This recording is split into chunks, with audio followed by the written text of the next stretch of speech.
Hello everyone, welcome to my YouTube channel Ayurved Sangrah.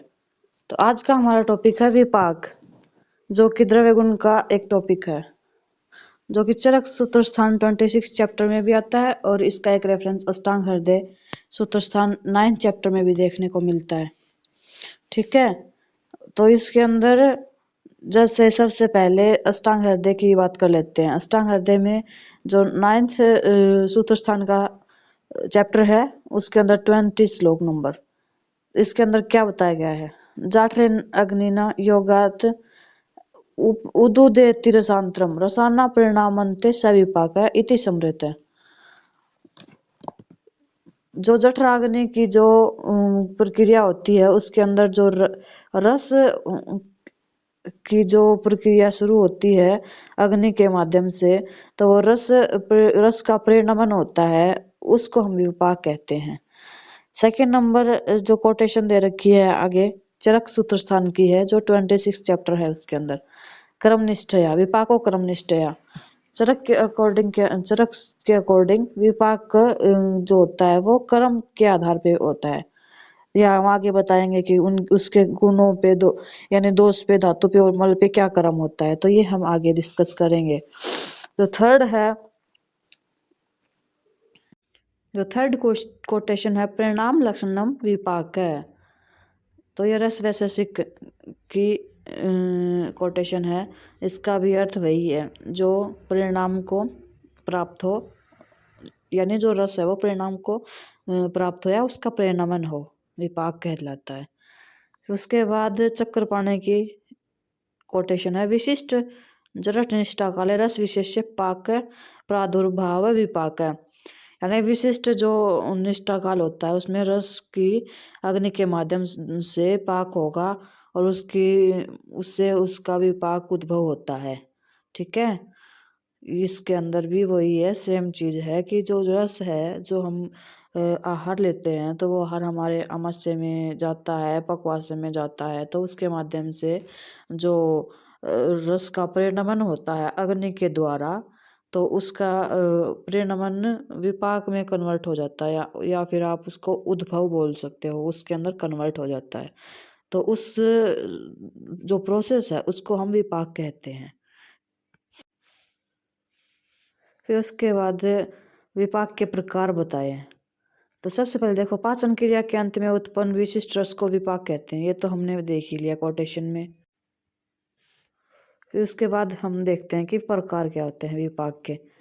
तो सबसे पहले हम जैसे ऐसे ही देखते हैं कि अवस्था पाक हो गया, निष्ठा पाक हो गया। निष्ठा पाक को ही हम विपाक बोलते हैं। तो अवस्था पाक होता है सबसे पहले, वो पाक यानी अवस्था के अकॉर्डिंग होता है। अवस्था यानी रस कहाँ कहाँ जाता है, जैसे हम आहार लिया, आहार वो पहले आमाशय में जाएगा, फिर ग्रहणी में जाएगा, फिर पक्वाशय में जाएगा, मतलब उसका परिणमन होगा अग्नि के माध्यम से। जैसे हम बोलते हैं ना डाइजेशन, उस तरीके से होगा। तो जैसे आमाशय लेंगे सबसे पहले, तो आमाशय में क्या होगा, आमाशय कफ का स्थान होता है। कफ का स्थान होगा तो मधुर विपाक होगा, मधुर रस उत्पन्न होगा। दोष उदीरित होते हैं, मतलब जो भी दोष वहाँ पे होता है ना, जैसे कफ दोष है तो उदीरित होगा, तो कफ के लिए मधुर रस हो गया। फिर हम देखते हैं कि ये सेकंड नंबर है, वो ग्रहणी में जाएगा। ग्रहणी में अम्ल विपाक होगा, यानी पित्त दोष होता है, ग्रहणी में पित्त दोष उदीरित हो जाएगा। फिर उसके बाद अम्ल रस से अम्ल विपाक उत्पन्न हो जाएगा। फिर पक्वाशय हो गया, पक्वाशय वात का स्थान होता है।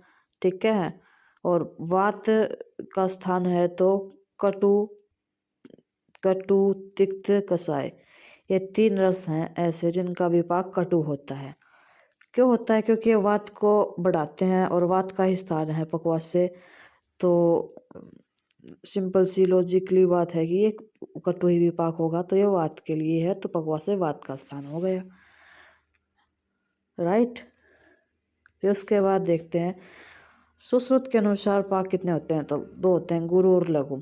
ठीक है, तो बात ये आती है कि जो गुरु और लघु 2 होते हैं ना, ये वैसे तो गुणों में आते हैं, जो 41 गुण बताए हैं उसके अंदर, लेकिन सुश्रुत ने ये विपाक के अंदर माने हैं कि गुरु और लघु। तो सिंपल सी बात है कि वो गुरु आदि गुण 20 हैं, उसके अंदर कुछ तो माने होंगे गुरु लघु को छोड़ के, तो सुश्रुत ने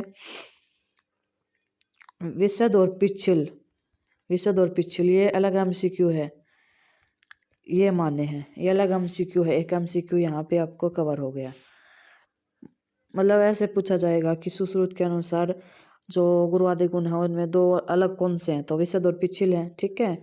फिर चरक और वाग्भट के अनुसार पाक कौन से हैं, त्रिविध पाक हैं। तो हमने जो बात की है अवस्था पाक के अनुसार मधुर, अमल और कटु।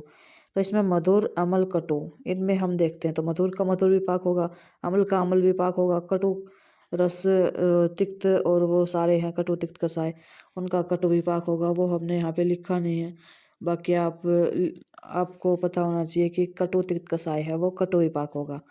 और एक आता है लवण रस, जो कि मेन एमसीक्यू होता है इसका, लवण। तो इसका हम जैसे हम देखते हैं कि इसका विपाक क्या होगा, तो मधुर होगा। ये एक एमसीक्यू अलग से बन गया इसका, ठीक है। फिर हम देखते हैं कि इनके गुण क्या होते हैं, दोषों पे कर्म, धातु पे कर्म, मलों पे कर्म क्या होते हैं। तो सबसे पहले हम देखते हैं विपाक मधुर है, तो मधुर विपाक का क्या होगा, मधुर विपाक है तो इसका हम देखेंगे स्टार्टिंग में। तो इसके गुरु और स्निग्ध होंगे, मधुर है तो मधुर गुरु होता है, स्निग्ध होता है। कफ को बढ़ाएगा तो ये गुण होंगे, इससे हम ये आइडिया लगा सकते हैं। तो धातु पे क्या क्रम है, तो धातु पे जैसे गुरु और स्निग्ध गुण है तो उससे शुक्रल होता है, शुक्र धातु को बढ़ाता है, ठीक है। और श्रेष्ठ विण मूत्र होता है, यानी इजी विण और मूत्र, यानी पुरुष और मूत्र को इजीली पास कर देता है मधुर वाला। और अमल है वो, अमल में स्निग्धता तो होगी ही, पित्त को बढ़ाएगा, और लघुता होगी इसके अंदर। ये शुक्र नाशन है, शुक्र का नाश कर देता है। और षष्ठ विण मूत्र है, ये बिजली पास कर देगा स्निग्ध गुण की वजह से इसमें। और लघु गुण से इसका हम आइडिया लगा सकते हैं कि ये शुक्र का नाश करेगा, क्योंकि जो कटु है उसमें वात बढ़ेगा तो ये लघु रुक्ष इसके गुण हो गए, और शुक्र का नाश करेगा। और वात है वो मतलब बद्ध विण मूत्रता, ईजी नहीं होगा उसके अंदर, ठीक है।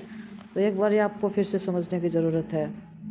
जैसे मधुर में गुरु और स्निग्ध गुण, तो ये कफ को बढ़ाएंगे, कफ को बढ़ाएंगे तो शुक्र धातु बढ़ेगी और वो इजीली पास हो जाएगा विण और मूत्र स्निग्ध गुण की वजह से।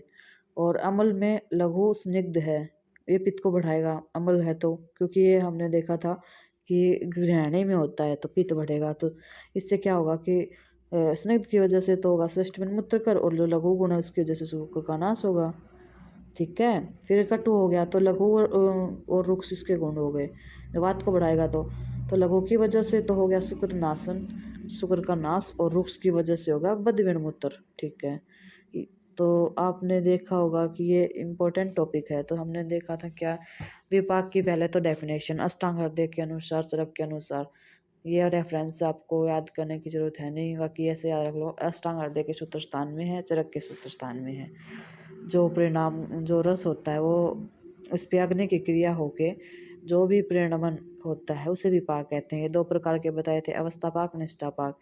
और ये अवस्थापाक 3 प्रकार से हमने देखा था, किसमें जो दोष जिस जिस स्थान पे होगा तो उसके अनुसार ये उदीरित हो जाएंगे और उसी तरह के विपाक को उत्पन्न करेंगे। जैसे अमस्य में कफ है तो मधुर होगा, ग्रहण में पित्त है तो अमल होगा, और वात का स्थान पक्वाशय है तो इसमें कटु होगा, राइट, ओके। सुश्रुत के अनुसार गुरु और लघु ये पाक के अंदर आते हैं। तो इसके गुणों की बात करेंगे तो विशद और पिछिल अलग से माने। फिर मधुर लवण, लवण रस का मधुर विपाक होगा, अमल रस का अमल विपाक होगा, और कटु रस का कटु तिक्त कसाय, इन सब का कटु विपाक होगा, ठीक है। तो ये हमने देख लिया, ठीक है। अभी जैसे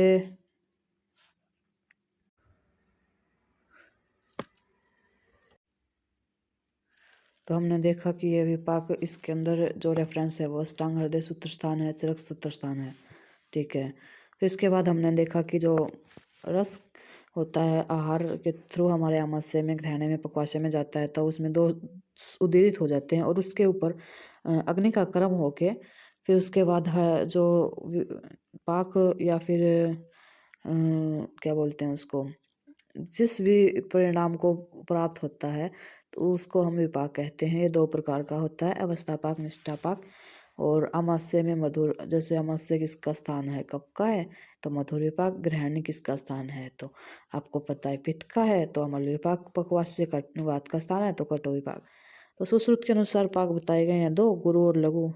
बाकी ने भी बताए हैं, जैसे पराशर हो गया, नागार्जुन हो गया। पराशर ने 3 बताए हैं और नागार्जुन ने 2 बताए हैं। वही जो सेम इन्हीं के अंदर ही इंक्लूडेड हो जाते हैं, वो आपको याद करने की ज़रूरत है नहीं। आप सिर्फ बृहत्तरी वाले याद रखिए, सुश्रुत, जरक, वाग्भट, ठीक है। तो सरक, सुश्रुत, जरक और वाग्भट के अनुसार 3 है, मधुर और लवण। इसमें लवण क्या मेन है, लवण का मधुर विपाक होता है, और उसके बाद अमल का अमल, कटु का कटु, ठीक है। तो आपको गुण दोष इन पे आपको क्रम पता ही चल गया। मधुर होता है वो दोष किसको बढ़ाएगा, कफ दोष को, कफ दोष बढ़ाएगा तो उसके गुरु और स्निग्ध गुण होंगे। और वो शुक्र धातु पे काम करेगा तो शुक्र लय होगा, मतलब शुक्र धातु बढ़ेगी।